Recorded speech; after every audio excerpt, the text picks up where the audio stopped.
Back to, oh wait, go ahead. I'm sorry. Yes, I do. Yes, I do. I don't do it every day, but I do it every other day. Yeah. My routine is every other day. When I was in a wheelchair and I had quad surgery, I went into the gym every day. I took a walker and I did upper body every day. I had to do it for 6 weeks. I couldn't do legs. My upper body grew, even though I did it every day. I didn't do a whole lot, but it was enough to inspire development. Yeah. Now, my theory is that, and I've heard this for years and I've seen it for years, mechanics that work on cars back in the day, they didn't have machines. They had hands. They used their pliers and they used their wrenches. Right. They had the biggest forearms in the world. Right. Because they were using their hands. Did they do it every day? Every day. There you go. There you go. Yeah. That's right. It's the same principle with the weight. You know, you don't have to go tons and tons of weight, but a moderate weight every day. Yeah. For example, if you do chest and back on one day and you just want to throw in a couple of sets of bis and tris that day, it doesn't take a lot. Just a few sets. Then you 3 sets. Yeah. 3 sets of bicep, 3 sets. You could do supersets, would be good, Right. would be great. Right. A set of bi, a set of tri, set of bi, a set of tri, back Right. and forth. That's right. And don't count that as an arm day. No, not an arm day. There you go. It's a supplement. You go back on arm day or shoulder and arm day and you do it, and then maybe you just throw 3 sets of chest, 3 sets of back in. Yeah. Because that's a supplement again. If you go on leg day, you can do the same sort of thing. And then, of course, you do take a day off and now and then. You have to have a rest day. But that can also promote a lot of muscle growth. Yep. It stimulates the blood into the muscle and pumps it. Yep. Because you got to remember that when you're young, the muscle gets pumped with blood easily. As you get older, it don't. Yeah. Now, if you train it more often, it's better because whatever goes in there often. It isn't that it goes in there once a week. Once a week is not going to cut it anymore. No. That's it. That leads me to this. It's completely opposite thing. But when you're young and you have a lot of blood into the muscle and you're a sexually active guy at 16, you have no trouble getting a pump. Right. As you get older and things change, you have to have the Viagra and things to help you get that additional pump because blood's not going where you want it to go. Right. It's the same principle. Same thing. Same thing. That's right. And you've never heard that before, except on Rick's Corner. That's right. There you go. But it's a fact. It's definitely a fact. Yeah. And you know something, though? The people out there, if they have an opinion, they should write you. Absolutely. And let you know. That would be very good. And if it would be all right with Rick, I would answer if you'd want me to or Rick to. Yeah. You know, throw us your opinion on what you think what we're saying. It will be good feedback. Yeah. We'll take the like feedback. That idea. The other thing I tried once, and I asked my doctor about this, because Viagra and Cialis are vasodilators. They throw blood into your muscle. Right. That's why you're able to get an erection when you take it, but it throws it through the whole body. So I took some Cialis for a week, and I'd take it right before I went to the gym. And I got a tremendous pump. Sure. Because the blood was dilating into the muscle. That's right. And then I heard later on that people were trying that because it's helping them through their workouts. So that's another thing that might possibly work. I know it sounds strange, but I asked my doctor, and he said that is a fact. It definitely would help. Yep. What was the thing that we used that made you itch? Oh, niacin. Niacin. There it is, the master. Niacin. Niacin wasn't made for bodybuilders. Bodybuilders took a little niacin before they went to the gym, and they'd... Oh, it gives you like a rush. Little itch. Yeah. Made you break out a little bit. But it gave you a rush. Yeah. It gave you a rush of the pump. It made the blood flow for some reason. Nobody even knew how. Why? Who knew how? Who stumbled on it? Nobody. Till this day, I don't know. Well, niacin's a vasodilator too. It dilates the capillaries in the skin. That's why it itches. Well, it worked. Yeah, it works. It worked. Yes, it did. And they take it before they go in the sun to help them tan. Oh, yes. Oh, yes. And niacin's cheap. You can buy it like for $5 a bottle. Any pharmacy has it. It's not a prescription drug. You know what else you told me years ago? You told me that antibiotics, when you take them, stay away from the sun. Yeah. Because you told me that you took them once and you went in the sun. Yeah. Because you were a sun worshiper for years. I was. And you know what? You got like a lobster. I did. Yeah. Yeah, antibiotics. Now, why? Why is because that? antibiotics make your skin photosensitive to the sun, and they say even if you go to a tanning bed, they'll have things you can't take when you lay in there, and one of them is antibiotics. Tetracycline was the one, actually. Tetracycline that people use for skin or maybe a slight infection or maybe a sinus infection. But it enhances the sun's rays on you and makes you burn. Yep. And it works. Yep. So, I mean, don't go do it. It's not really not necessary, but it definitely did that thing. Okay. I was going to try and get a hold of several of the guys from the 70s that I've been asked to many, many times, but there's not many around. You mean because they're not with us anymore? They're not or with they us. moved away? Well, they're not with us. You have to make yourself a little more...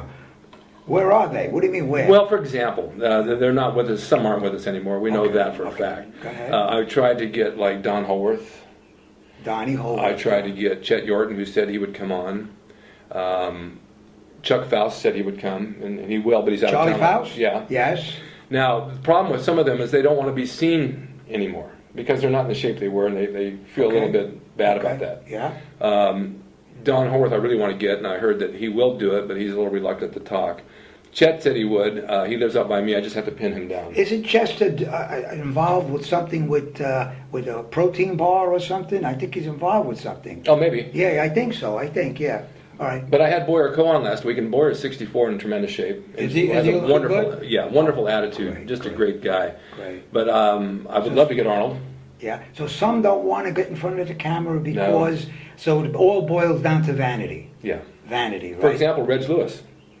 Yeah. Reg Lewis was in awesome shape. He was. I remember that name. Yeah. Oh yeah. I've entered a lot of Brooklyn Academy of Music. Reg Lewis, Mr. America. Oh yeah. Yeah, we entered it. Oh yeah, a lot of shows together. He played in a lot of films. He was married, or he had a girlfriend. She was in bodybuilding. Sherry. Sherry what? Lewis. That's yeah. right. Remember? Well, I see Reg over at my shopping mall, and this guy always had a tiny waist. He must be close to 280 pounds now, completely out of shape. We talk a lot, and he says, "I just don't want to be seen like this anymore." He just has a tremendous appetite. Yeah, and you know what though? He was honest with you. Yes, he was. Yeah, he was. At least he told you how he felt. He wasn't comfortable with a camera on him for people to look the way he looked, and and that's it. You have to understand it. No, I respect that. He just has a tremendous that. amount of knowledge about training, which I thought would be good. But so do you. And the training methods that we had back then, I think they're superior to the ones we have now. I see trainers in the gym, and they're training people for fitness, and they have them work with a ball. We never worked with a ball. We didn't have treadmills. We didn't have life cycles. We trained. And if we had any cardio at all, it was maybe a quick run on the beach, right? That's right.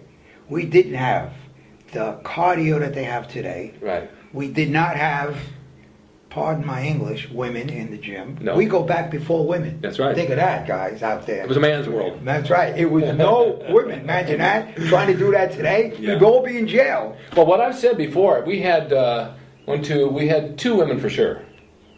We had Debbie and the one with the big dog. Well, we had Heidi. And Heidi. And then we had the tall with the rainbow hair and the big dog. What was her name? I don't know. Right. And I just remember that there was one dressing room and one shower. And I was up in the shower one day, and the one with the rainbow hair and the big dog came up there and turned around and said, "Would you mind handing me the soap?" And she was showering. And I said, "Okay." But no one thought about that back then. It wasn't a big deal. And Joe didn't really want women in the gym, because it was all about men training. Right. All his buddies. Well, yeah, and a lot of women weren't really hooked on guys with muscles. No. They weren't. They weren't hooked on guys with muscles. That did not, in plain English, turn them on. It didn't. Right. It didn't. They didn't. They thought the lumps and the bumps were just... No, we were considered freaks. Bodybuilders were freaks. They had a bad reputation in Santa Monica, being one was a child molester, and so that gave bodybuilding a bad name. They weren't all like that, but there are some crazies because... Wasn't it a cult? It was a cult. It was a cult, almost like Harley Davis at one time was strictly a cult. Well, it's no different than being a professional wrestler. When I started that, everybody thought I was nuts. Why would you pick a profession like that when you could be you something... think that wrestling had a great reputation? No. It did. It was mainly for guys that didn't really want to go to work and wanted to get in the ring and get banged around. Like a circus. Circus performance. But I picked it because it was creative, and my friends would say to me, "Why do you want to become a professional wrestler when you could stay here in Bakersfield and sell cars?" I have a choice of selling cars or being on a stage and traveling and seeing the world. No. I think I'll take wrestling. Right.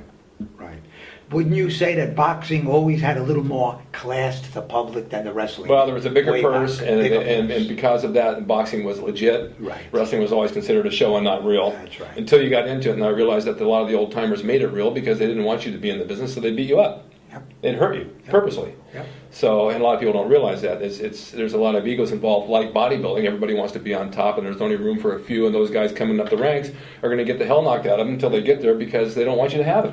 You know, another thing we should be a little proud of, when we did bodybuilding years ago, like we both agreed, it was sort of a cult. It was a close-knit family that got together and did this.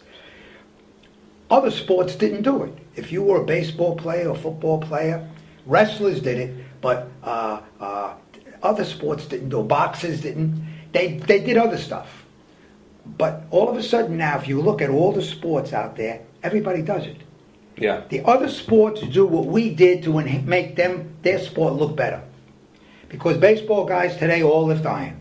Football all lift iron. Boxers all do iron. Basketball players all do iron. Basketball, if you did iron years ago and you wanted to play basketball, the coach would say, no, slow you down. Yeah. It'll make your muscles too big and you won't be able to be quick. All that went away. So what we did and what we preached went right down the tubes because everybody said that what we did wasn't the right thing to do. It wasn't even healthy. Right. Doctors told my mother that I shouldn't lift iron because it would give me an enlarged heart, they said. And it wouldn't be good for me. Because it would make you short. And it would make me short. And I'm not short, I'm very tall. And but all of a sudden now I'm proud of this thing because now look what guys do. Everybody's lifting iron. Then it went to the women. They got hooked on it. Now look how many women lift iron. Yeah, everybody. Look at the women that touch iron. The thing is that it did go into sports and it went into baseball. And of course, Barry Bonds had been on the carpet for taking steroids. Yes. And now they're taking him back to court because apparently he lied about taking steroids, which I think is the most ridiculous thing in the world to even talk about because you have these earthquakes, you have world wars, you have the Middle East, and you have oil prices and gas prices, and they're worried about a man lying about taking steroids. Big deal. My God. Let's solve the world's problems. Why make such a big deal over Why make such a big deal? Right. He hurt no one. He did nothing. He hadn't hurt anybody. No. But look at the entertainment he did. Look what he did. Yeah. And did they ever think of that? Come on. Yeah.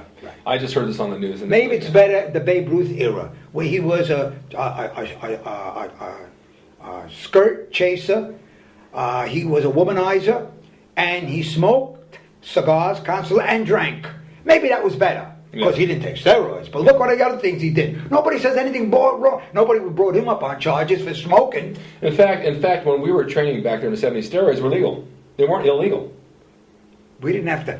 Right. It was easy to get. Yeah. Right. It wasn't until the government started saying, well, there's a lot of this floating around. We need to make money on it. Let's make it illegal. Yep. We can get fines. We can get taxes. We can get all this kind of stuff. And that's what caused the whole thing. And the steroids back then weren't as plentiful as they were now. I mean, they were basic things. But the bodies were better. I've had several people say, and even Boyer said, you could take all the guys from our era and line them on stage and put masks on them, but you know whose body is because they're all different. Right. They're clones. Today they're clones. They're clones. Just ahead to...